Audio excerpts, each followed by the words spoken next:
નાનકડા વિરામ બાદ આપ સમાચારમાં પુનઃ સ્વાગત છે। સમાચારમાં આગળ વાત કરીએ તો રાજકોટ જિલ્લામાં ધોરાજી પંથકના કમોસમી વરસાદથી ખેડૂતોની કમર તોડી નાખી છે। તૈયાર થયેલો શિયાળુ પાક પલળી જવાથી ખેડૂતોને કરોડો રૂપિયાનું નુકસાન વેઠવાનો વારો આવ્યો છે।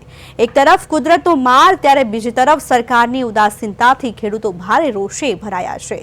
ખેડૂતોનો આક્ષેપ છે કે ટેકાના ભાવની ખરીદીમાં વિલંબ થઈ રહ્યો છે, જેના કારણે ખેડૂતો સસ્તા ભાવે પોતાનો માલ વેચવા મજબૂર બન્યા છે।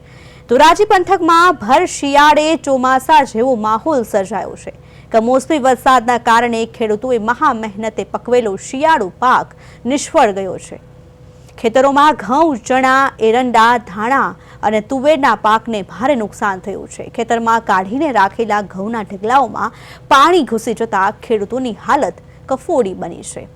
ખેડૂતો જણાવી રહ્યા છે કે મોંઘા ભાવના ખાતર, બિયારણો અને ડીઝલનો ખર્ચ કર્યા બાદ પણ તેમને પોષણક્ષમ ભાવ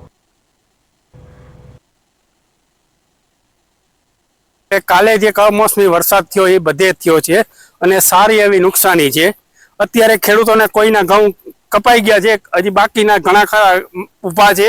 પછી ચણા છે, ધાણા છે, તુવેર છે, એરંડા છે, આ બધા પાકમાં કાલના વરસાદને લીધે સારી એવી નુકસાની છે। જે ખેડૂતોનો માલ ખેતર અત્યારે ઢગલા પડ્યા છે, પણ એમાં પણ નુકસાની છે। એમાં પણ આ વરસાદના પાણી ઉતરા છે અને સારી એવી નુકસાની ખેડૂતોને છે। હવે આ સરકારે ટેકાના ભાવે જાહેર કર્યો છે 517 રૂપિયા અને હાલની તકે હજી કોઈ ખરીદી ચાલુ થઈ નથી અને આ 517 રૂપિયા છે એ ખેડૂતોને કોઈ સંજોગોમાં પરવડે એવું નથી। અને આ જે યાર્ડમાં 400 થી 450 ની અંદરમાં જે ખરીદી થાય છે એક ઉઘાડી એક લૂંટ છે વેપારીઓની। અને ખેડૂતોને પોષણ સમક્ષ ભાવ જો આ સરકાર આપે ને તો સહાયની જરૂર નથી ખેડૂતોને। ખેડૂતનો દીકરો ભીખ માગવા ના નીકળે। આ સરકારને હું એટલું ચોખ્ખા શબ્દમાં કહું છું, જો ખેડૂતનો દીકરાને જો તમારે દેવું જ હોય તો એને એના માલના સારા ભાવ દો। અમે શિયાળુ પાકની અંદર ઘઉં, ધાણા, ચણા, એરંડા જેવા પાક છે જે કાલની તારીખમાં કમોસમી વરસાદને હિસાબે અમારે ખેડૂત ભાઈઓને કરોડો રૂપિયાની નુકસાની છે। અમે સરકાર પાસે કોઈ જાતની સહાય માગવા નથી માગતા, પણ આજે જે સરકારે 2 મહિના મોર રજીસ્ટ્રેશન કરેલ છે ચણામાં, ઘઉંમાં ખરીદી માટે, તો હાલની તારીખમાં હજી કોઈ જાતની ખરીદી નથી। ક્યારે ખરીદી કરશે, શું કરશે એ કોઈ જાતની ખેડૂતને ખબર નથી। ખેડૂતે સરકારના ભાવના હિસાબે ખેતરમાં ઢગલા રાખીને બેઠી છે।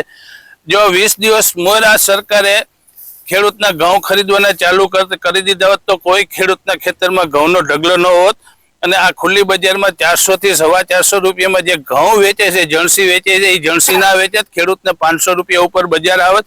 આ સરકાર એમ કે અમે ડબલ એન્જિનની સરકાર, અમારી સરકાર ખેડૂતલક્ષી સરકાર છે। ખેડૂતલક્ષી સરકાર હોય તો દર વખતે ખેડૂતને દરેક જણસી બાબતે, ભાવ બાબતે ડિબેટ કેમ કરવી પડે છે? જે કાલ 19/3/2026 જે માવઠું થયું છે ઓલ સૌરાષ્ટ્રમાં, મારા ધોરાજીમાં, મારા ગ્રામ્યમાં અને મારા ખેડૂતોને નુકસાની વેઠવાનો વારો આવ્યો છે। તો આ સરકારને મારી 2 હાથ જોડીને નમ્ર અપીલ છે, મહારાષ્ટ્ર સરકાર જો કિસાનોનું દેવું માફ કરી દેતી હોય તો મારા કિસાનોને ખોબલે ભરી ભરીને 30 વર્ષથી આ લોકોને મત આપ્યા, તો મારા કિસાનોને એટલો બધો જળહળતો અન્યાય કેમ, મારા કિસાનોનું દેવું કેમ માફ ના થાય?